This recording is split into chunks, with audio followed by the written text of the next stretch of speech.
I'm Gianni the Greek with your Wednesday edition of Bet with Ace. Now, we're coming off a big night. Cashed our 5%. Big move in the NHL playoffs. Rangers, Florida, under 5.5. And we're coming right back with another 5% play in tonight's Dallas-Edmonton NHL game. Listen, I step up. When it's playoff time, we know the market's saturated with more unsophisticated money than ever.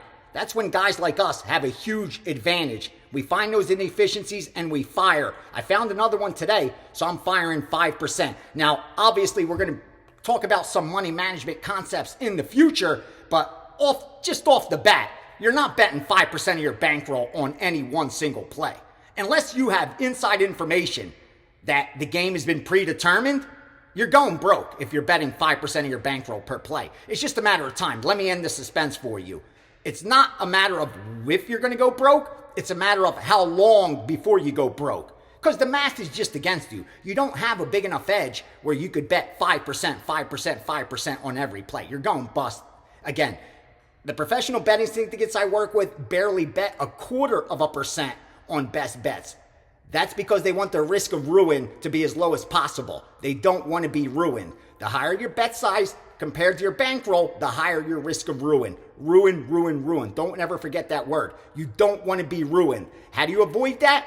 Just don't overbet your edge, simply put. Now, with that out of the way, we're going to talk about some Wednesday action. Now, I had some MLS come through that I fired on. LA, Minnesota, under 3.5. And also Seattle. Seattle, I think they're against Salt Lake. We bet them on the three-way line at even money or plus. If you could get plus or even money, still a good bet. Again, a lot of these are time-sensitive moves because most recreational bettors aren't firing into these markets. So they're going to adjust very quickly and, more importantly, very significantly. So a lot of times they're going to be dead numbers. Don't bet dead numbers. You'll get more than enough actionable information. That's plus EV still that I'm going to share day in and day out, that you don't have to be betting bad numbers. That's the key. I can't help you if you're going to be betting taking the worst of it. That's just the bottom line. Now, let's talk some MLB because I got some good action in Major League Baseball. It didn't hit our free pick on Boston-Baltimore yesterday, but I'm going to come right back with the under in the Boston-Baltimore game because I made it a 4% play at WagerTalk. So there you go. You got a free premium best bet on the under 7.5 in Boston versus Baltimore. With that said, remember what we do. We don't bet 4%. Again, we're not trying to go broke. We're trying to make money betting sports. Something less than 1%, less than 0.5% of sports bettors are able to do. And to do that, again, I'm going to keep repeating it. It's not because I like to hear my own voice. It's because it's muscle memory. You got to keep repeating it. The reason a fighter practices the same move 1,000 times isn't because he didn't learn it on his second, third, or fifth try. It's because it needs to become automatic when he's in that octagon or in that ring. And the same thing with sports betting. It needs to be automatic that we don't take bad numbers. It needs to be automatic that we bet size and manage our risk correctly. If those two pieces of your puzzle are missing, the picks aren't going to help you.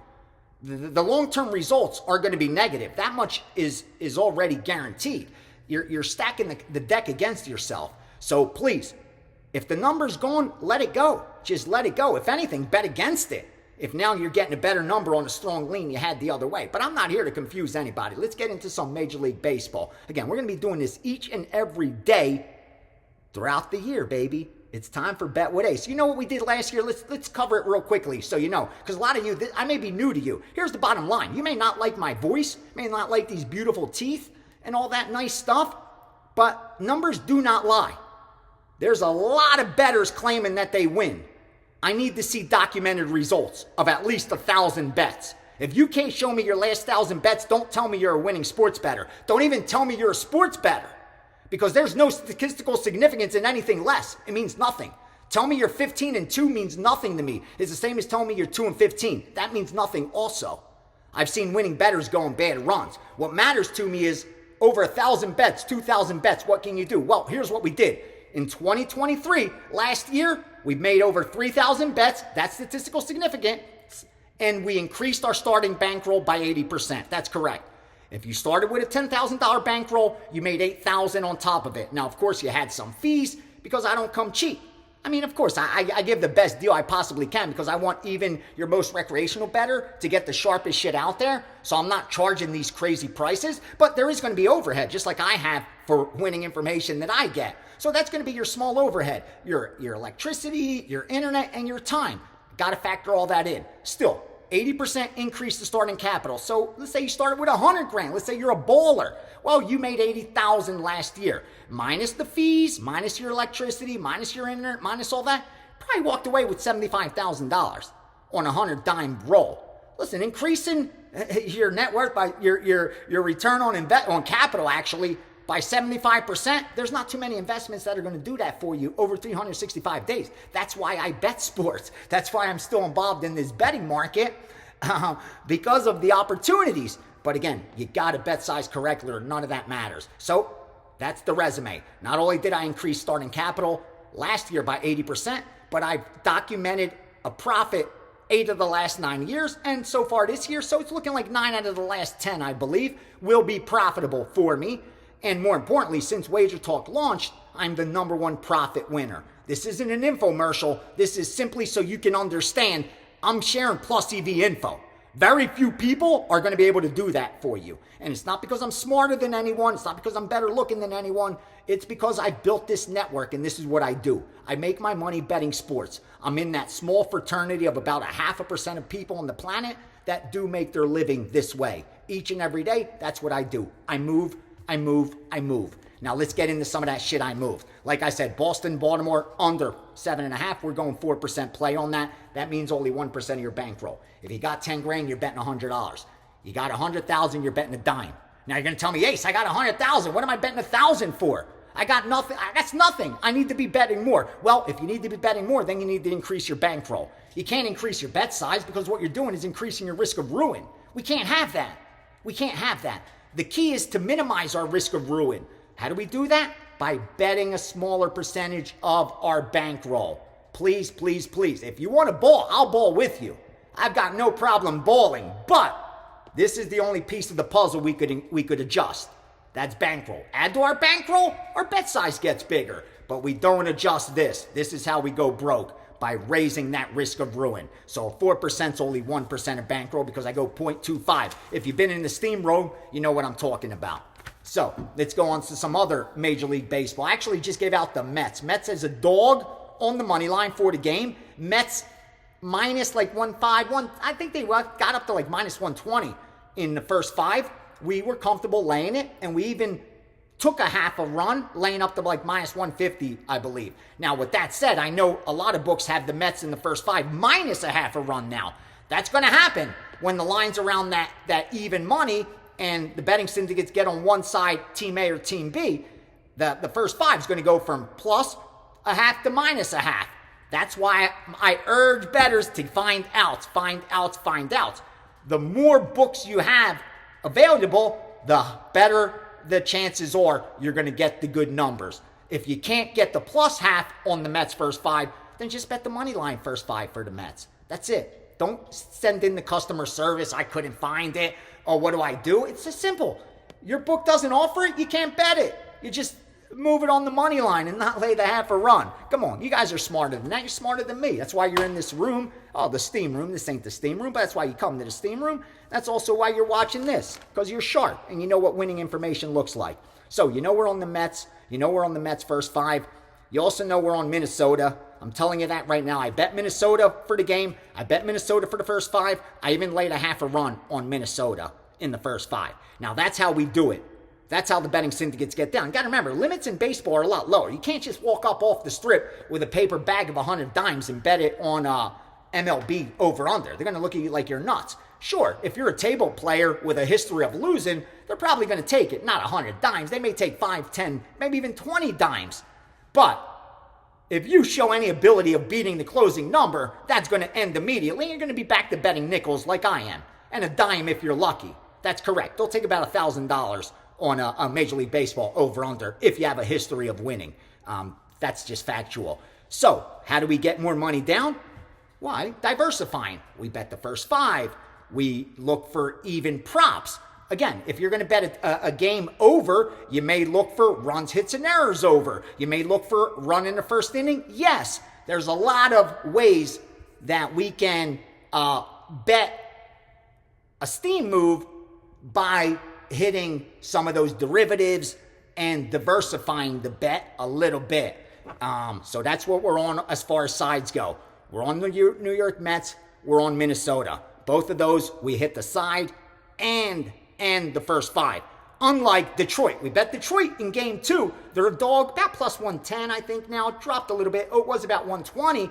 Now, that one, we only bet the side for the money line. Not the first 5. Not trying to bet the first 5 plus a run, half a run, or minus a run. So that shows you the relative strength of the betting syndicates I work with. When they hit me with a play and they're like, we want to hit it 6, 7 ways, 7, 10 ways, then you know that's a very strong sign. So there's some of the baseball. I'll give you another total or 2 before I move on. And let's go Philly San Fran under 8. And since I gave you Detroit in that game too, we also went over 7.5 in Detroit, Pittsburgh. But don't forget, Boston, Baltimore under 7.5 is that 4% play. And I gave you a couple more premium plays. That's correct. Everything I shared so far today is a premium play. I love you guys. I'm going to do as much as I can. And more importantly, my subscribers, they get more than enough volume. They are not ever going to be upset with what I share. Now, we did place a WNBA bet already as well, and that was on Phoenix plus the 14.5. Every night, I usually get some overnights. Those are WNBA overnights. We do it with baseball too, but there's some reasons I don't fire on all the baseball. I don't fire on all the WNBA either. We'll talk about those in other videos. I don't want to go 30 minutes. I know you guys are as busy as mine. Time is money, and we don't got a lot of time. We got plenty of money. That's why we keep cashing tickets. Now, some of those overnights in the WNBA was Washington and over. They're taking Washington all the way down to plus 3 and going over as high as 165. And then Minnesota, Vegas, they're willing to go as low as plus 4 and willing to go as low as under 170. Those are the specifications I'm sent. Like, I get the bot for this particular group I'm moving for, and they'll send out over 163-165 Atlanta, Washington. So that means there's probably 163s out there, but they're willing to go up to 165 because I have a limit that they want me to get down for them. So they're letting me know, listen, if you could get us 1,000 at 163, 2,000 at 164, 1,500 at 165, then I just pass it all along. I take my percentage of it, and God bless America. What a country. You can make a living, a great living betting sports. So you have some WNBA.